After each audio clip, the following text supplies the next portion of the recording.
सलमान जैसा हाल तो फिलहाल शाहिद कपूर का भी है। करीना के जाने के बाद बेचारे शाहिद बिल्कुल अकेले रह गए। ना ज्यादा फिल्में चली और ना ही कोई लड़की लंबे समय के लिए उनकी जिंदगी में आई। बॉलीवुड के सबसे खूबसूरत कपल शाहिद करीना को किसकी नजर लगी, चलिए देखते हैं।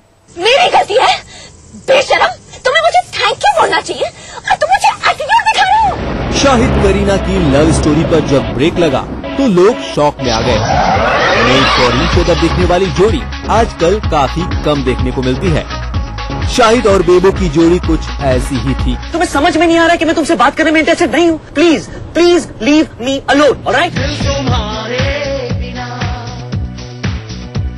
दोनों यंग, खूबसूरत, जवान साथ जब फिल्मों में आए तो लगा कि यंग ब्रिगेड अब बॉलीवुड पर राज करेगा, लेकिन पता नहीं किसकी नजर लग गई और एक हंसते खेलते कपल के बीच दरार आ गई। दरार की वजह क्या थी ये किसी को नहीं पता, लेकिन अनुमान ये लगाया जा रहा है कि उस समय शाहिद की जब भी मित को छोड़कर कोई फिल्म खास हिट नहीं हुई और करीना दिन ब दिन आगे बढ़ती जा रही थी। एक दिन आया जब वी मेट इनकी आखिरी फिल्म बन गई। करीना का दिल टूट गया और इस टूटे दिल को सहारा दिया सैफ ने। सैफ टशन की शूटिंग के दौरान बेबो से मिले और उन्हीं के होकर रह गए।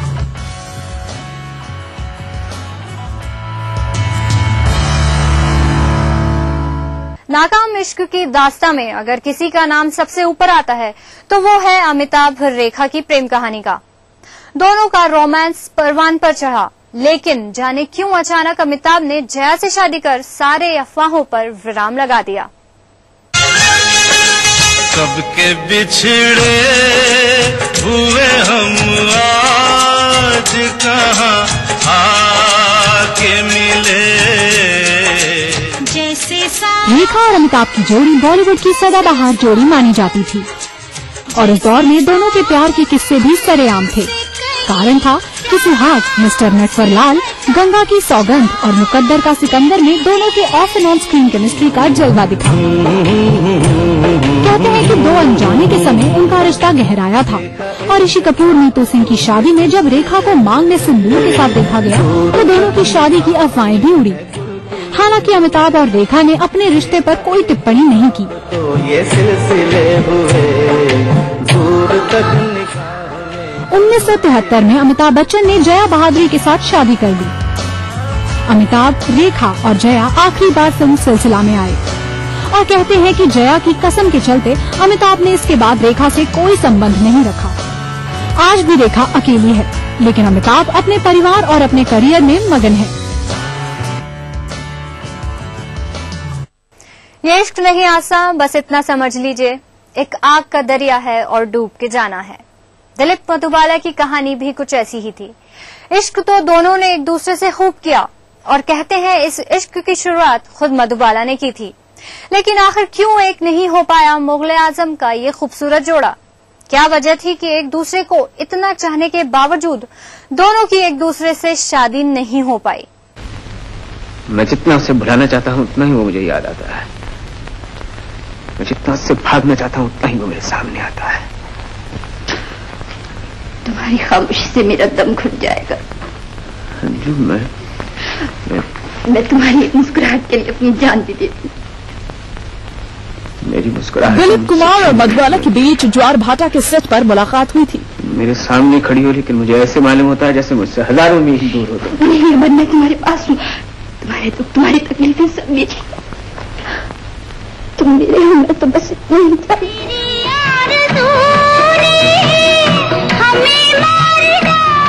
लेकिन प्रेम का पहला अंकुर फिल्म तराना के सेट पर फूटा था, जब मधुबाला ने अपने हेयर ड्रेस से गुलाब भिजवा कर छैल छबीले यूसुफ से प्रेम का हाथ बढ़ाया था।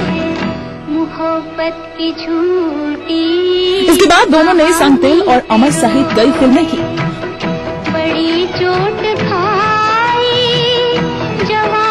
मुगले आजम के सेट पर अपनी शूटिंग न होने के बाद भी दिलीप सिंह मधुबाला से मिलने आते थे। सलीम को अपनी आंखों में वो देख लेने दो जो तुम्हारी जबान कहते हुए डरती है। दोनों जब इंसानियत की प्रीमियर पर हाथ में हाथ डाले आए तो दहलता भी मच गया था। कहते हैं कि दिलीप कुमार के साथ रिश्तों के आगे ना बढ़ने में मधुबाला के पिता जिम्मेदार थे।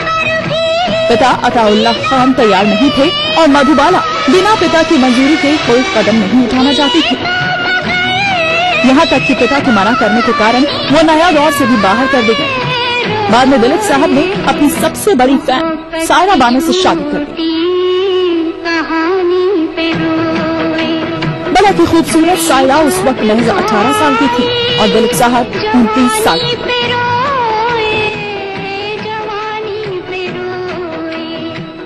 फिल्मी नामों में अब वक्त एक छोटे से ब्रेक का, मिलते हैं ब्रेक के बाद।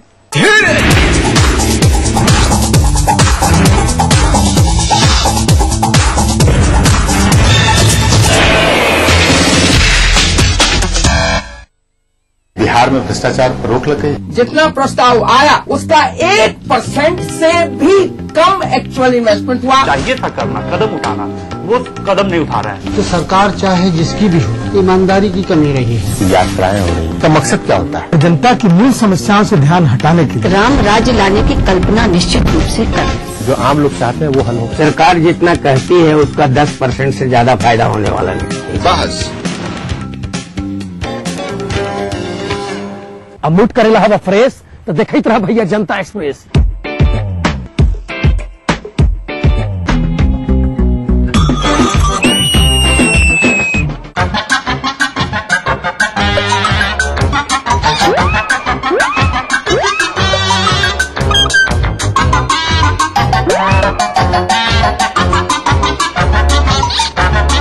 अरे मूड करना है फ्रेश तो देखते रहिए जनता एक्सप्रेस हर रविवार सुबह 11:30 बजे सिर्फ ETV Bihar.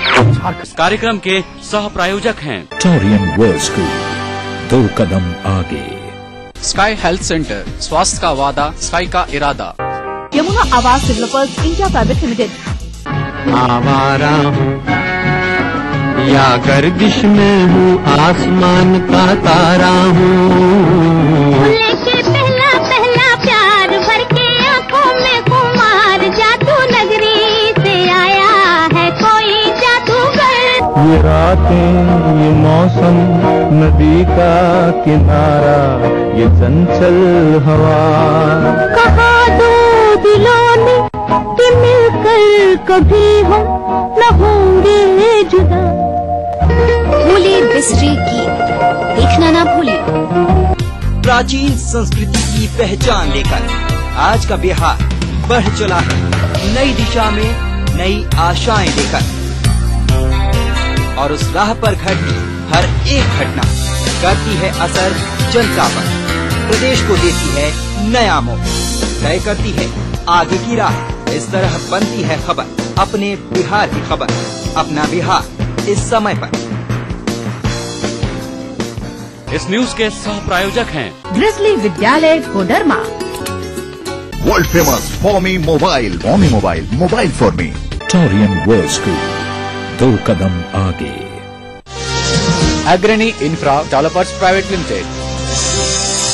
Kerala Ayurveda treatment centre, lake avenue, Kanker road, Ranchi. Little wing school, Krishna Nagar, Booti More, Ranchi. Yamuna Awas developers India private limited. NSIT beta Patna Bihar. कैसी भी हो समस्या, यदा मुस्तरी करकटे या कमाने, यदा चश्मखोरा नमान से सणान से, तदा ज्योतिषी क्या पढ़ेगा लिखेगा, हुआ बालका बादशाही करेगा। कोई भी हो जिज्ञासा, हस्ताक्षर पहचान होती है व्यक्तित्व के अंतरंग ऊर्जा का, बाहरी प्रमाण से कुछ लेना देना नहीं होता। पाइए अपनी सभी समस्याओं का समाधान ग्रह, नक्षत्र और आप में। अपना प्रश्न रजिस्टर कराने के लिए डायल करें 186-142-444-5517 या फिर हमें SMS करें 562635 पर।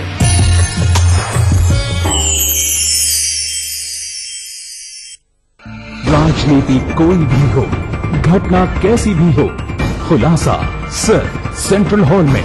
खबरों पर जानकारों से बेबाक बात, गपशप, सियासी सवाल, राजकाज और सुर्खियां एक ही प्रोग्राम से देश, समाज और राजनीति की पूरी तस्वीर देखिए। सेंट्रल हॉल, सोमवार से शुक्रवार रात 8:30 बजे। और 11:30 बजे ETV के सभी हिंदी चैनल्स पर। इस कार्यक्रम के सह प्रायोजक हैं your dream comes true NSIBM Jamshedpur. पूरे परिवार का हेल्थ टॉनिक आइडोफॉल। आप हेल्दी, इंडिया हेल्दी। गोल्डन 777 कब्जा, मजबूती में बेमिसाल। NSIT beta Patna Bihar. Vector classes, boring road crossing, Patna.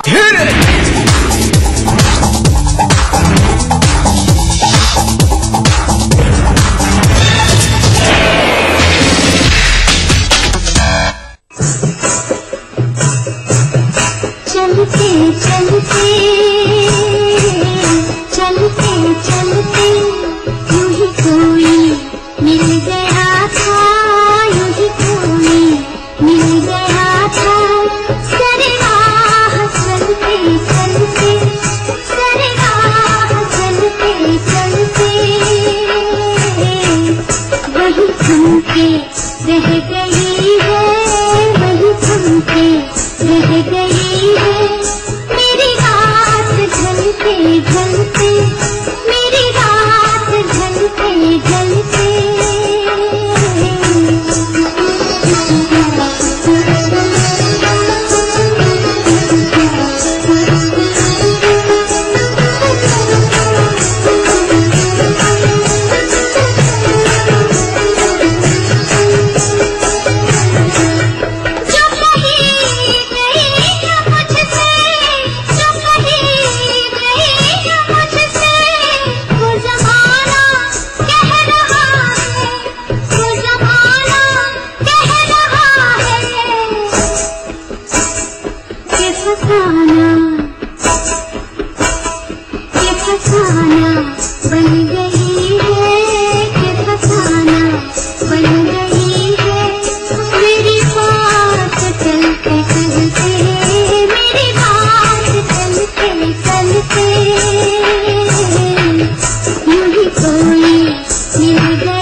Dilip Madhubala की तरह देवानंद और सुरैया की कहानी भी कुछ ऐसी ही थी।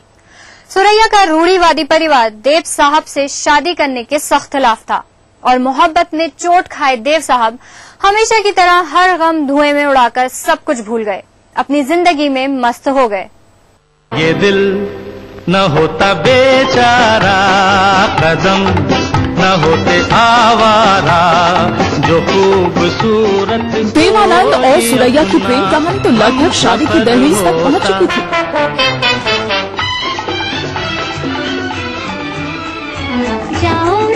लेकिन सुरैया के परिवार की रूढ़िवादी परंपरा इसके आड़े आ गई। देवानंद ने अपनी आत्मकथा में लिखा भी था कि उन्होंने सुरैया के लिए अंगूठी पर खरीद ली थी। किसी के रहे तो याद करोगे, समझे। लेकिन शादी टूटने के बाद उसे सुरैया ने समुद्र में फेंक दिया। एक ही सबकी यारी मेरा दिल जलाना। 1948 से 1951 के बीच दोनों ने 6 फिल्मों में काम किया।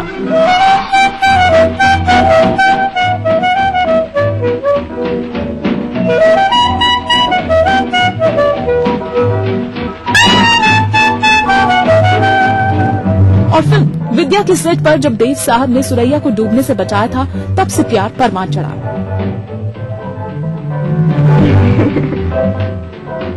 I got a feeling that she probably likes me the very first day I was on the sets.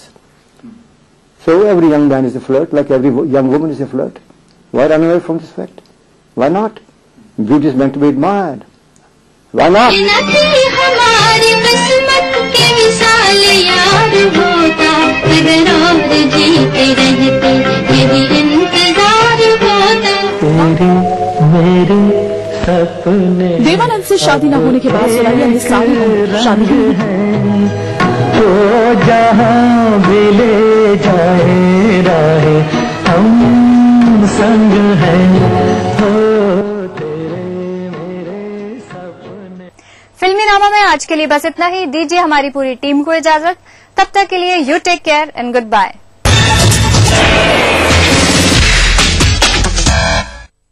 इस कार्यक्रम के सह प्रायोजक थे Desh Bhagat university Punjab, your freedom to grow. तमाम रोशनी के बीच जिसमें पल के नहीं झपका, जो लगातार चला रेड कारपेट पर बिना विश्वास डगमगाए, जिसकी शोहरत ने छुआ बुलंदियों को पूरे हफ्ते।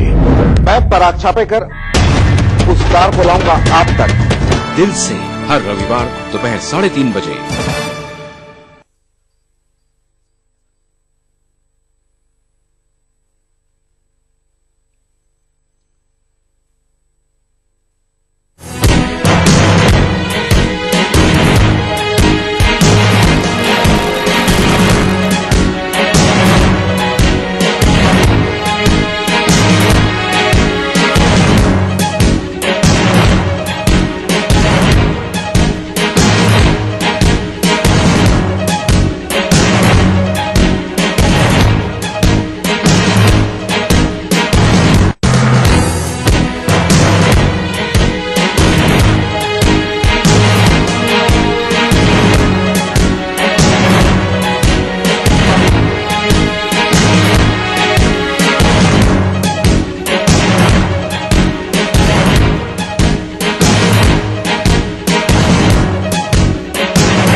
नमस्कार, मैं हूं हरिशंकर व्यास। सेंट्रल हॉल में आपका स्वागत है। भाजपा में राजनाथ सिंह की टीम ने काम संभाल लिया है। प्रदेश अध्यक्षों और पदाधिकारियों की बैठक के साथ पार्टी का चुनावी एजेंडा बन चुका है। भाजपा मान रही है कि नवंबर में लोकसभा चुनाव होंगे। संदेह नहीं है कि भाजपा का मनोबल बेहतर हुआ है। राजनाथ सिंह की कमान के बाद भाजपा का गुब्बारा फूला है। राष्ट्रीय मीडिया में नरेंद्र मोदी के छाने से भी भाजपा का ग्राफ बढ़ा है। भाजपा प्रभाव के चुनावी राज्यों के उसके प्रदेश नेता यात्राएं कर रहे हैं। रमन सिंह, शिवराज सिंह चौहान, वसुंधरा राजे, विजय गोयल हाइपर एक्टिव है। गुब्बारे में खूब हवा भरी जा रही है। अपना मानना है कि यह गुब्बारा 8 मई को पिचका हुआ होगा। हाइप और हकीकत का फर्क भारी है। क्या नरेंद्र मोदी गुजरात की लोकसभा की सभी 26 सीटें जितवा सकते हैं? क्या राजनाथ सिंह उत्तर प्रदेश की आधी तो दूर 1/3 सीटें जितवा सकते हैं? क्या विजय गोयल के बूते दिल्ली की 7 सीटें जीती जा सकती है? क्या हरियाणा में सुषमा स्वराज खुद चुनाव लड़कर 1 सीट भी जितवा सकती है? यदि कर्नाटक दिल्ली में भाजपा हारी और राजस्थान, मध्य प्रदेश व छत्तीसगढ़ में कांटे का मुकाबला हुआ तो क्या होगा? यही आज चर्चा का विषय है। पर इस चर्चा से पहले सुर्खियां, राजकाज व गपशप है और शुरुआत सत्ता गलियारों की गपशप से करते हैं। कांग्रेस पार्टी नरेंद्र मोदी को लेकर भाजपा से बड़ी दुविधा में दिख रही है। एक तरफ पार्टी के कुछ नेता यह प्रचारित कर रहे हैं कि भाजपा नरेंद्र मोदी के नाम का ऐलान करे तो ये कांग्रेस के लिए बहुत अच्छा है, तो दूसरी ओर पार्टी के कुछ नेता इस कोशिश में जुटे हैं कि भाजपा की सहयोगी पार्टियों को उकसाकर मोदी के नाम की घोषणा रुकवाई जाए। कांग्रेस महासचिव दिग्विजय सिंह ने कहा कि उनकी पार्टी मोदी की चिंता नहीं कर रही है। मोदी के नाम की घोषणा का कांग्रेस को फायदा होगा। राशिद अल्वी से लेकर महाराष्ट्र के हुसैन दलवाई तक सबने यही लाइन पकड़ी। यह प्रचारित हुआ कि मोदी आए तो ध्रुवीकरण होगा, जिससे अल्पसंख्यक वोट एकमुश्त कांग्रेस को जाएंगे। लेकिन बताया जा रहा है कि ध्रुवीकरण से भाजपा को होने वाले फायदे के आकलन के बाद पार्टी नेता के सुर बदल गए। तभी जब जदयू ने कहा कि पीएम का दावेदार कोई सेकुलर नेता होना चाहिए, तो सूचना व प्रसारण मंत्री ने दूसरी सहयोगी पार्टियों को उकसाते हुए कहा कि उन्हें जदयू से सीख लेकर सेकुलर दावेदार के लिए भाजपा पर दबाव बनाना चाहिए। असल में कांग्रेस नेताओं को समझ में आ गया है कि ध्रुवीकरण की राजनीति का फायदा सिर्फ भाजपा को होता है।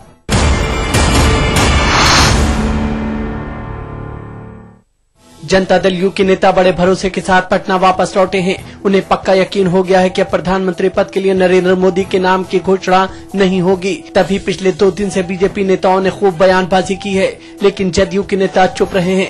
नीतीश कुमार के करीबी नेता का कहना है कि उन लोगों ने पलीता लगा दिया है। अब एनडीए टूटने की दुहाई देकर खुद बीजेपी के नेता मोदी के नाम की घोषणा को रुकवा देंगे।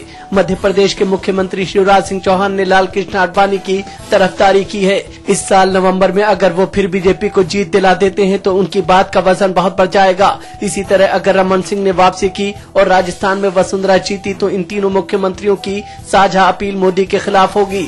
जदयू के एक नेता का कहना है कि नीतीश कुमार का दांव बहुत बारीक है। उन्होंने बीजेपी या उसकी विचारधारा की आलोचना नहीं की, उन्होंने व्यक्ति को निशाना बनाया है। उन्होंने अपने को बीजेपी के साथ बताया है और मोदी के खिलाफ। तभी बीजेपी के कई नेता ये सवाल उठाने लगे हैं कि क्या मोदी ही बीजेपी है। ये सवाल जितना बढ़ेगा मोदी के लिए उतनी मुश्किल होगी।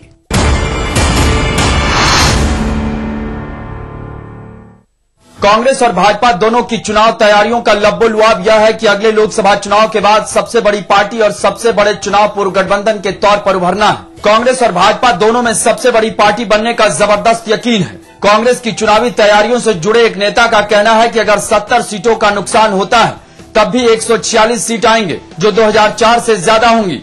ऐसे ही भाजपा के एक नेता का कहना है कि अगर 30-40 सीटें भी बढ़ी तो भाजपा 150 के पार हो जाएगी। लेकिन असली चिंता गठबंधन की है।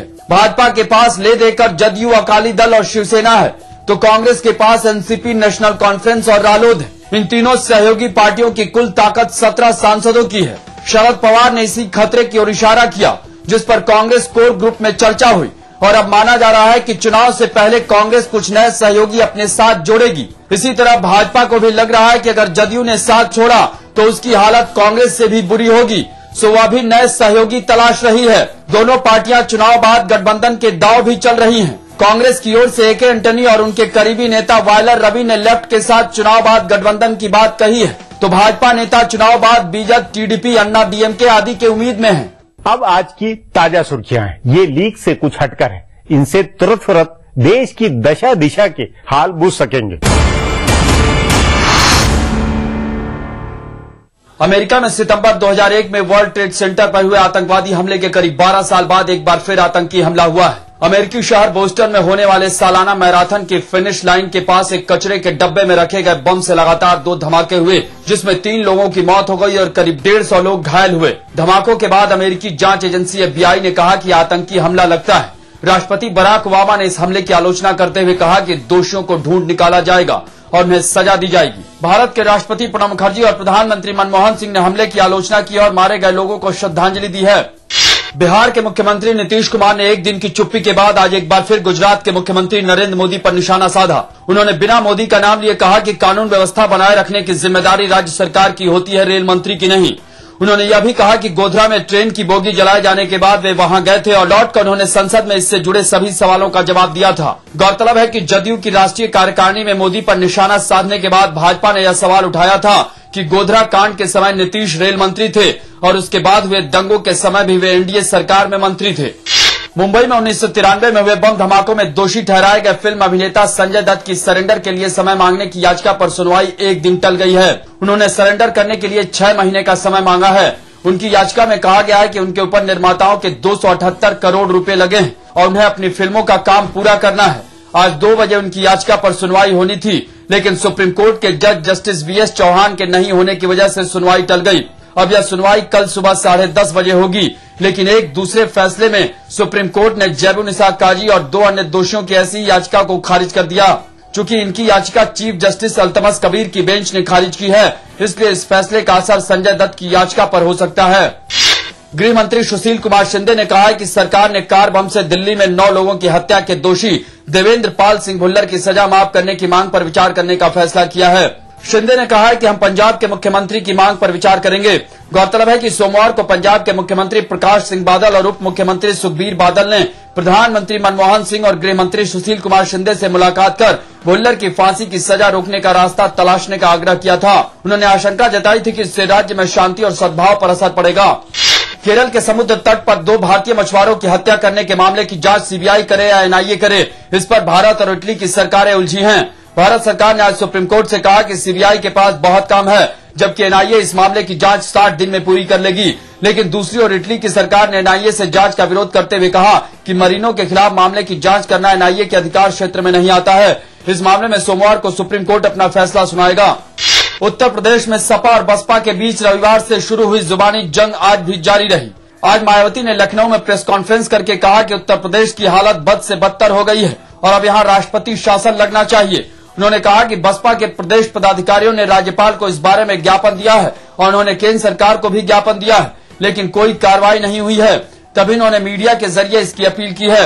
इससे पहले रविवार को उन्होंने कहा था कि सरकार बदले की भावना से काम कर रही है, जिसके जवाब में सोमवार को शिवपाल यादव ने कहा कि बदले की भावना से काम करते तो मायावती जेल में होती। फिलहाल अब एक ब्रेक है, फिर राजकाज की खबर देने वाली बातें होंगी।